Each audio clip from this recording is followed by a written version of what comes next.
புதுச்சேரி மாநிலத்தில் இந்திய தேர்தல் ஆணையத்தின் வாக்காளர் சிறப்பு திருத்தம் நடைமுறைப்படுத்தக்கூடாதென்று வலியுறுத்தி துணை தலைமை தேர்தல் அதிகாரி அவர்களிடம் நாம் தமிழர் கட்சியினர் கோரிக்கை மனுவினை வழங்கினார்கள். இந்திய தேர்தல் ஆணையம் வாக்காளர் சிறப்பு திருத்தம் SIR என்கின்ற நடைமுறையினை தேர்தல் நடைபெறவுள்ள மாநிலங்களில் அவசர கதியில் லட்சக்கணக்கான வாக்காளர்கள் நீக்குவதும் லட்சக்கணக்கான புதிய வாக்காளர்களை சேர்ப்பதும் மக்களாட்சி முறையை கேலி கூத்தாகும் கொடுஞ்செயலாகும்.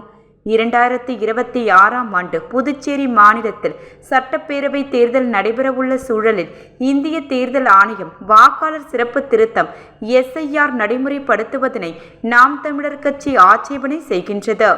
புதுச்சேரியில் இந்திக்காரர்களும் வெளி மாநிலத்தவர்களும் பெரும்பாலானோர் குடியேறிய நிலையில் வெளி மாநில வாக்காளர்களை புதுச்சேரி மாநிலத்தின் குடிமக்களாக நிரந்தரப்படுத்தும் சூழ்ச்சியாகும். வாக்காளர் அடையாள அட்டை என்பது வெறும் அடையாள அட்டை மட்டுமல்ல.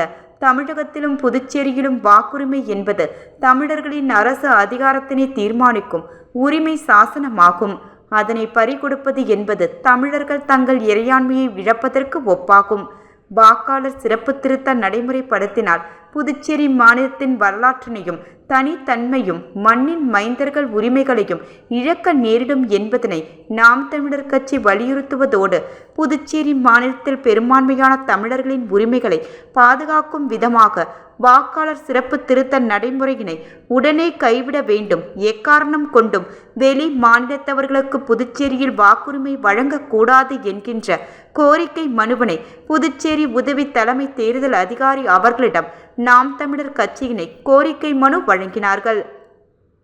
இந்நிகழ்வில் புதுச்சேரி நாம் தமிழர் கட்சி துணைத் தலைவர் கௌரி மற்றும் நாம் தமிழர் கட்சி நிர்வாகிகள் ரமேஷ், இளங்கோ, தமிழரசி, காமராஜ், அமுதன் பாலா, முனியாண்டி, ராஜ்குமார், பாலாஜி, சங்கர் பாலன், ரவீந்திரன், வினோத், ஆறுமுகம், காளிதாஸ், பிரியன் குமரன், சந்திர வடிவேல், முகுந்தன், ராஜ்கமல், வில்லியனூர் வீராசாமி, தானி ஓட்டுநர் ஆனந்த் அனைவரும் பங்கேற்றனர்.